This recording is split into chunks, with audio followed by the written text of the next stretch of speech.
कि तुहाडे इतिहास जान बुझ के इहो जिहियां गल्लां लिआंदियां गईयां अंग्रेज़ां द्वारा जो इतिहास लिखे गए। ਅਸੀਂ ਕਿਸੇ ਇਤਿਹਾਸਿਕ ਯੁੱਗ ਨੂੰ ਕਹਿੰਦੇ ਹਿੰਦੂਆਂ ਯੁੱਗ ਸੀ, ਕਿਸੇ ਨੂੰ ਕਹਿੰਦੇ ਮੁਸਲਮਾਨਾਂ ਯੁੱਗ ਸੀ, ਕਿਸੇ ਨੂੰ ਸਿੱਖਾਂ ਯੁੱਗ ਕਹਿੰਦੇ ਸੀ। ਇਹ ਆਪਣੇ ਦੇ ਵੰਡ ਕਿਸਮ ਦੀ ਗਲਤ ਹੈ। ਲੇਕਿਨ ਮੱਧ ਯੁੱਗ ਦੇ ਵਿੱਚ ਵੱਖਰੇ ਵੱਖਰੇ ਧਾਰਮਿਕ ਵਿਚਾਰ ਹੋਣ ਦੇ ਬਾਵਜੂਦ, ਵੱਖਰੇ ਵੱਖਰੀਆਂ ਧਾਰਮਿਕ ਸੰਪਰਦਾਵਾਂ ਹੋਣ ਦੇ ਬਾਵਜੂਦ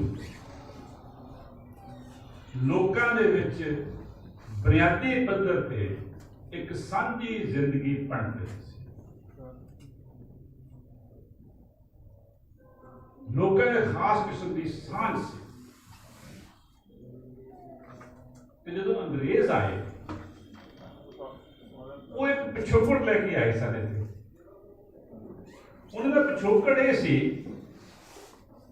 कि भाई एक धर्म हुंदा, ਉਹਦੇ ਇੱਕ ਪੋਪ ਹੁੰਦਾ, ਉਹਦੀ ਇੱਕ ਲਿਖਤ ਕਿਤਾਬ ਹੁੰਦੀ ਹੈ, ਇਸ ਕਰਕੇ ਉਹ ਧਰਮ ਦੀਆਂ ਆਪਣੀਆਂ ਬਾਉਂਡਰੀਆਂ ਹੁੰਦੀਆਂ ਹੱਦਾਂ।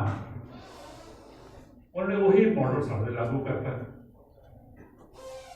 ਜਿਨ੍ਹਾਂ ਨੂੰ ਤੁਸੀਂ ਅੱਜ ਕਹਿੰਦੇ ਹੋ ਆਹ ਹਿੰਦੂ ਹੈ, ਇਸ ਕਰਕੇ ਇਹ ਸਿੱਖ ਨਹੀਂ ਹੈ, ਆਹ ਸਿੱਖ ਹੈ ਇਸ ਕਰਕੇ ਹਿੰਦੂ नहीं है, आ मुसलमान है इस करके ना हिंदू है ना सिख है, मुसलमान है। इस तरह पहला है नहीं सी। ये अंग्रेज़ों के रेड़े जिहड़ियां ऐं कहते कि आ एक मुकम्मल तौर पर हिंदू समाज है, एक सिख समाज है, एक मुसलमान समाज है, एक फलाना समाज है, तिनका समाज है। ये समाज अपने तौर पर होंद विच आउंदा। ये वक्त है जो हिंदुस्तान पहली बारी फिरकू दंगे होने धर्म के आधार पर लड़ाइयां शुरू हो गई। एक दूसरे धार्मिक स्थानों पर कब्जा करने के झगड़े शुरू होते। ये वक्त उस वेले एक पासे ये बबा शुरू हुई ते दूसरे पासे दो तरह की गल्लां। एक जो पहला जिक्र किया मैं कि जिन्हां लोगों ने अपनी सिर धड़ की बाजी ला के हिंदुस्तान को आजाद कराने के राह पे, जिहदी प्रमुख मिसाल पंजाब दे विच गदरी बाबा दी, ते दूसरे पासे जिन्हां ने लफाजी वरती आज़ादी दी, पर किते भी हिंदुस्तान की मुकम्मल आज़ादी की गल उन्होंने होण नहीं दी अपने प्रोग्राम। मैं ज़्यादा मिसाल नहीं दूंगा, मुझे बहुत मिसाल दी जा सकती है, मैं ज्यादा नहीं कहूँगा, पर सिर्फ एक कहूँगा मैं कि वो चाहते सी भी अज अगर एडवर्ड या माउंट बैटन या वेवल या इहो जे बंदे राज करते हैं, ये कहते भाई राज असीं कर लिए, राज साडे नाम का होवे। पर जो उन्हें राज करना तसव्वुर सी, ਉਹਦੇ ਵਿੱਚ ਉਹਨਾਂ ਨੇ ਇਹ ਧਾਰਿਆ ਹੋਇਆ ਸੀ कि जो सिस्टम अंग्रेज ने बनाता, जिहो जिहा राज स्थापित करता, उस राज ਨੂੰ ਉਸੇ ਤਰ੍ਹਾਂ ਹੀ ਆਪਣੇ ਕੋਲ ਸੀ ਲੈ ਉਸ ਤੇ ਕਾਬਜ਼ ਹੋ ਕੇ ਆਪਣਾ ਰਾਜ ਸਥਾਪਿਤ ਕਰਤਾ। ਇਹਦੀਆਂ ਬਹੁਤ ਡਿਟੇਲਸ ਹੈ, ਬਹੁਤ ਲੰਬਾ ਉਸ ਤੇ ਹੋ ਜਾਂਦਾ ਹੈ, ਉਹ ਤੇ नहीं ਜਾਵਾਂਗਾ। ਸੋ ਦੋ ਤਰ੍ਹਾਂ ਦੀਆਂ ਗੱਲਾਂ ਆਪਣੇ ਤੌਰ ਤੇ ਇੱਥੇ ਆਈਆਂ। नंबर एक, लोगों को फिरकू आधार पर वंडिया गया, उन्होंने भैड़ी किस्म के दंगे हुए, लोगों ने कुछ नूं ज़िबा किया। 47 की वंड साडे सामने है, ते दूसरे पासे वो लोग जिहड़े गल आज़ादी की करते सन, पर जिन्हां ने मुकम्मल तौर पर जो राज अंग्रेज़ों ने स्थापित किया सी, उसके स्ट्रक्चर उसकी बढ़तर उस तरह काबज हो गए तो उन्होंने कानून सिर ਤੇ ਤੀਸਰਾ ਪਾਸਾ ਜਿਹੜਾ ਲਗਾਤਾਰ ਇਹਦੇ ਸਮਾਨਾਂਤਰ ਚੱਲਦਾ ਰਿਹਾ, ਉਹ ਪਾਸਾ ਕਿਹੜਾ ਹੈ? ਉਹਦੀਆਂ ਦੁਨੀਆਂ ਫਾਰਮਸ ਤੁਹਾਨੂੰ ਪਹਿਲਾਂ ਮਿਲਦੀਆਂ 1850 ਦੇ ਵਿੱਚ, 1800 ਲਗਭਗ 60s 70s ਸ਼ੁਰੂ ਦੇ ਵਿੱਚ ਤੁਹਾਨੂੰ ਜਿਵੇਂ ਇੱਥੇ ਫਸਲ ਨਾਮਧਾਰੀ ਸਮਾਜ ਦਾ ਪੈਦਾ ਹੋਣਾ, ਧੁੰਦਲੀ ਦੇ ਤੌਰ ਤੇ ਆਜ਼ਾਦੀ ਦੀ ਗੱਲ ਉੱਥੇ ਨਜ਼ਰ ਆਉਂਦੀ ਹੈ। ਤੁਹਾਨੂੰ ਪੱਛਮੀ ਬੰਗਾਲ, ਬਿਹਾਰ ਦੇ ਖੇਤਰ ਦੇ ਵਿੱਚ ਜਿਹੜੇ ਲੋਕ ਜੰਗਲਾਂ ਰਹਿੰਦੇ ਸਨ, ਆਦੀਵਾਸੀ ਸਨ, ਉਹ ਇਕੱਠੇ ਹੋਣੇ ਸ਼ੁਰੂ ਹੋਏ। ਉਹਨਾਂ ਨੇ ਆਪਣੀ ਆਜ਼ਾਦੀ ਦੀ, ਆਪਣੇ ਗੱਲਾਂ ਦੀ ਗੱਲ ਕਰਨੀ ਸ਼ੁਰੂ ਕੀਤੀ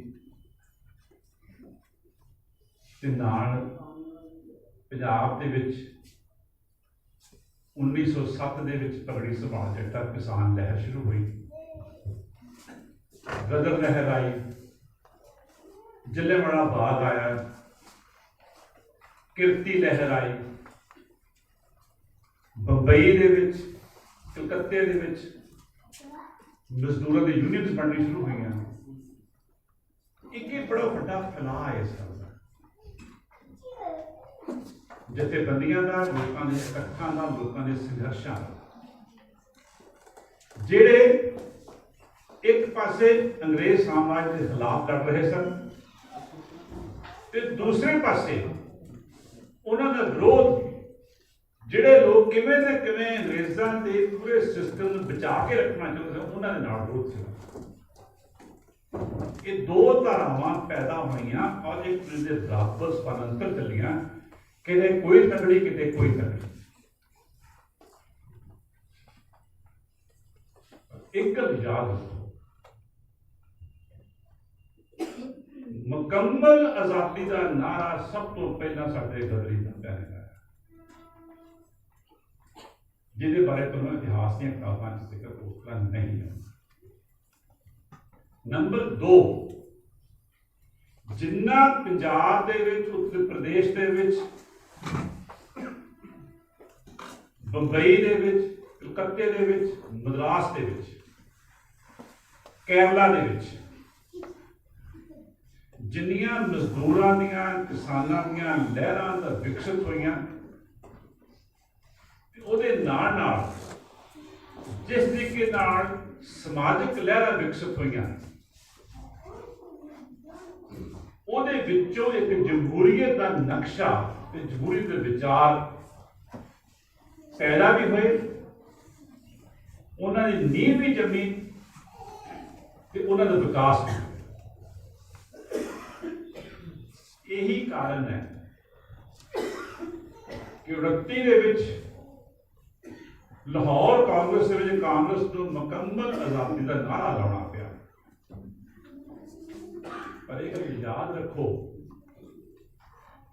ਕਿ ਜਦੋਂ ਦੁਨੀਆ ਭਰ ਦੇ ਵਿੱਚ ਮੰਦਵਾੜਾ ਪਿਆ ਹੋਇਆ ਸੀ, ਜਦੋਂ ਕਿਸਾਨ ਸੰਕਟ ਵਿੱਚ ਸਨ, ਜਦੋਂ ਕਿਸਾਨ ਆਪਣਾ ਜ਼ਮੀਨ ਤੇ ਲੱਗਿਆ ਲਗਾਨ ਦੇਣ 'ਚ ਕਾਮਯਾਬ ਨਹੀਂ ਹੋ ਰਹੇ ਸਨ, ਉਸ ਵੇਲੇ ਹਿੰਦੁਸਤਾਨ ਭਰ 'ਚੋਂ ਮੰਗ ਉੱਠੀ ਕਿ ਜਦੋਂ ਵੀ ਕਾਂਗਰਸ ਨੇ ਨਾਮ ਮਿਲਵਰਤਨ ਲਹਿਰ ਸ਼ੁਰੂ ਕਰਨੀ ਹੈ, ਉਹਦਾ ਵਿਕਾਸ ਕਰਨਾ, ਉਹਦੇ ਵਿੱਚ ਇੱਕ ਨਾਰਾ ਹੋਣਾ ਚਾਹੀਦਾ ਕਿ ਕਿਸਾਨ ਆਪਣੀ ਜ਼ਮੀਨ ਦਾ ਲਗਾਨ ਨਹੀਂ ਦੇਣਗੇ। ਤੇ ਯਾਦ ਰੱਖੋ, ਮਹਾਤਮਾ ਗਾਂਧੀ ਨੇ ਇਹ ਮੰਗ ਪਾਉਣ ਤੋਂ ਇਨਕਾਰ ਕਰਤਾ ਸੀ, ਕਿਉਂਕਿ ਇਹ ਮੰਗ ਜਾਗੀਰਦਾਰਾਂ ਦੇ ਖਿਲਾਫ ਸੀ, ਇਹ ਮੰਗ ਅੰਗਰੇਜ਼ੀ ਹਕੂਮਤ ਦੇ ਖਿਲਾਫ ਸੀ ਬੁਨਿਆਦੀ ਤੌਰ ਤੇ, ਜਿਹਦੇ ਨਾਲ ਬੁਨਿਆਦੀ ਤੌਰ ਤੇ ਜ਼ਮੀਨਾਂ ਦੇ ਰਿਸ਼ਤਿਆਂ ਦੇ ਵਿੱਚ ਖਾਸ ਕਿਸਮ ਦੀ ਤਬਦੀਲੀ ਹੋਈ ਸੀ, ਜਿਹੜੀ ਤਬਦੀਲੀ ਕਿਸਾਨਾਂ ਦੇ ਹੱਕ ਦੀ ਹੋਈ ਸੀ। ਜਿਹੜੀ ਇਹ ਦੋ ਧਾਰਾਵਾਂ ਚੱਲੀਆਂ,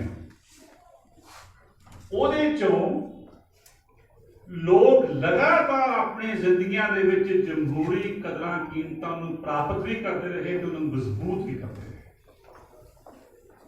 ਜਿਸ ਤਰ੍ਹਾਂ ਯੂਰਪ ਦੇ ਵਿੱਚ ਜ਼ਿਕਰ ਕੀਤਾ ਸੀ ਪਹਿਲਾਂ ਕਿ ਸਾਹਿਤ ਵਿੱਚ, ਸੱਭਿਆਚਾਰ ਦੇ ਵਿੱਚ ਤੇ ਉਹਨਾਂ ਲਹਿਰਾਂ ਦੇ ਵਿੱਚ जमहूरी कदरां कीमतां आईयां, पैदा होईयां, मजबूत होईयां, ते उहदे खिलाफ जो राज दे विच वो अपने को ताकतां केंद्रित करदे होए सिट्टा लिखड़ा फाशीवाद दे विच, ते दूजी तरफा सिट्टा लिखड़ा रूस दी किताब दे विच। एक सिट्टा फाशीवाद है, जमहूरीयत के खिलाफ है, दूजा सिक्का रूसी इनकलाब का जिहड़ा अपने तौर पर जमहूरीयत का जित है। इत्थे भी एक गल तुसीं याद रखो कि आज जिन्नियां सहूलतां तुसीं जमहूरी तौर पर इत्थे मान रहे हो, मैं गल बहुत ध्यान नाल कहनी चाहुंदा, साडे अगाह वधू हिस्सिਆਂ ਦੇ ਵਿੱਚ भी कहा जाता है कि सानू संविधान की देन है।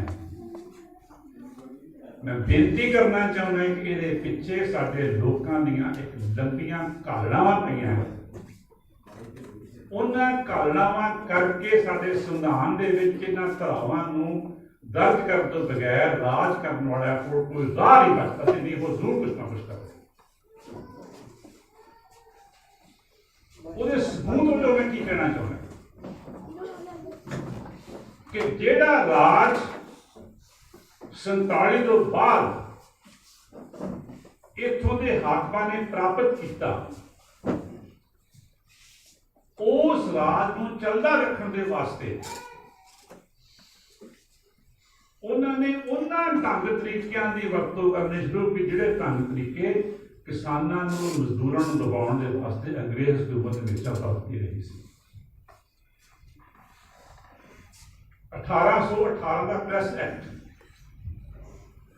जिहदे विच कोई भी चीज छपाउण तो पहला 1000 पाबंदियां रखियां होंदियां सन।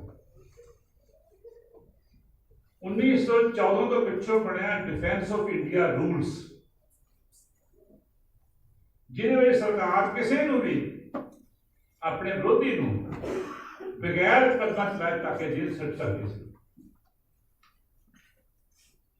डिफेंस ऑफ इंडिया रूल्स खत्म हो गया 19 जाके रॉयल टैक्स आ गया। इस किस्म के कई एक्ट जिहड़े सीगे वो 1924 ए दा देशद्रोह दा एक्ट, की यह एक्ट 47 के पिछले खत्म किए गए? इसका जवाब ना मिलता है। डिफेंस ऑफ इंडिया रूल्स में याद होगा DIR एमरजेंसी में बड़े पैमाने से लोगों से लाया गया। जिथे किते भी विरोध शुरू होया, किथे शुरू होया? पहला शुरू होया उत्तर पूर्वी खिते खास तौर पर नागालैंड, जिन्होंने अपनी आजादी की जंग करनी शुरू की। 1958 armed forces special powers act आ गया, जिहदे फौज नूं बेथा ताकत देगी, जिहदी मुजाहरा तुसीं हुण एक हफ्ता पहला देख के हटे हो कि जिस तरह फौज ने नागिਆਂ ਨੂੰ ਭੁੰਨਿਆ, उत्थे ਜਿਹੜੇ 14 नागा मजदूर मारे आ उन्होंने फौज ने। कहते पता की है, अपना अमित शाह अपने पार्लीमेंट के बयान के कहना जी भुलेखा पै गया, रोकना इशारा किया, उन्होंने गड्डी तेज कर दी, गोली चलानी पै गई। मौके के गवाह कहते हैं भी ना इशारा होया, ना गड्डी तेज की है, सीधियां गोलियां मारियां। ये मौके के गवाह कह रहे हैं। लोग कह रहे हैं कि उन्होंने मार के अपनी गड्डियां सिट के उन्होंने खाकी वर्दियां पाइया जा रही सन, ताकि साबित किया जा सके कि यह बंदे अंडरग्राउंड आ गए। जो लोगों ने उन्होंने मुकाबला किया तो 6 बंदे उन्होंने गोल मार दिए थे। ये अफसपा देख रहे हो, कश्मीर जाके देख लो कोई हाल होता। दुनिया की एक खिता है जिथे 5-7 बंदियां दे पिछे एक फौज का सिपाही लाया है उन्होंने।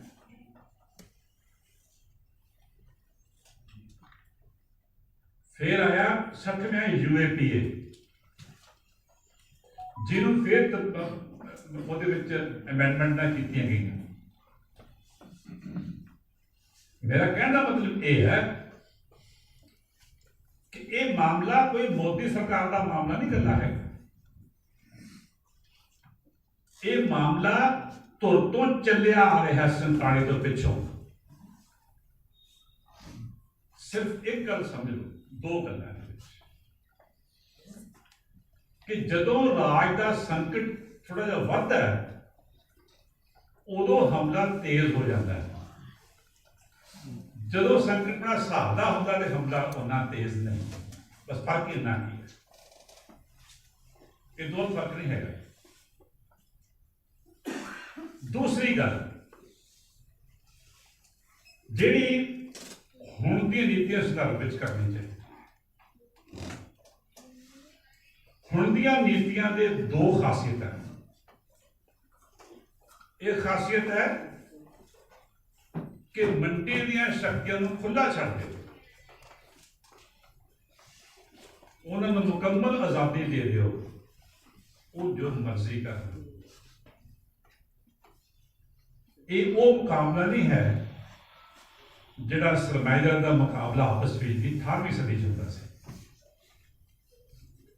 ये वो आज़ादी है जिहड़ी उन्हां लोकां नूं मिल जिहड़े लोग मोनोपली लेंदे, जिन्हां कोल मोनोपली है, जिन्हां दे कोल एक अधिकार है। कि फर्ज करो जे परचून का खेतर है तो एमेजॉन सब तो बड़ा मालिक है दुनिया का। पता नहीं कि चीज परचून चो बेचता है, वो मुकाबले थोड़ी घड़ी तक करियाने वाला की चीज है बेचारा। जे तुसी खेती बढ़ने की गल करते हो, जी 4 वड्डियां कंपनियां ABCD जिन्होंने कहा जाता कारगिल वगैरह, यह तुसी किहड़ी फसल बीजनी है, किवें बीजनी है, कदों बीजनी है, किहड़ी खाद पाउणी, किहड़ा बीज पाउणा है, कितना पानी लाउणा है, फसल की की क्वालिटी चाहिए है, किवें वड्ढनी है, कित्थे बेचनी है, बेच के किहड़े कारखाने जानी है, किवें तुहाडे बेस तक तुहाडे थाली तक पहुंचनी है, ये सारे कुछ ते उन्हां दा कब्जा हो जाता है। जिहड़ियां ये एक अधिकार ने कंपनियां, ये आज़ाद है, जो मर्जी करन, इन्हां वास्ते आज़ादी है। लेकिन बाकी किसी नूं कोई आज़ादी नहीं है। इसे तहत ये 3 कानून लिआंदे गए जिहड़े रद्द होए हुण तुहाडे जोर नाल। इसे तहत कामियां दे कोलों हर तरह का अधिकार है इस वेले खोया जा रहा है। दूसरे पासे जमहूरीयत कतल हो रही है, तो एक पासे इन्हां लुट करने की आज़ादी दी जा रही है। ये न्यू लिबरल पॉलिसी है। यही कुछ कोलंबस वेले सी कि जो उन्होंने आज़ादी सी कि दुनिया कितने जाके मर्जी वो पहुंच जाए, क्योंकि उन्हें लुट करनी सी। लेकिन जो उतों के रहने वाले बशिंदे सन, उन्होंने किवें वरतना इन्होंने, उन्होंने को आज़ादी है नहीं सी। एक गल ये अपने तौर पर याद रखने की जरूरत है कि न्यू लिबरल पॉलिसीज ने जिहड़ी वो स्टेट की अपनी ताकत है वो बेथा वाधा किया है, भावें कि अपने आप को वो एक फ्री सोसाइटी की पॉलिसी कई कहती है। ये अपने तौर पर इस विरोधाभास देखने की जरूरत है।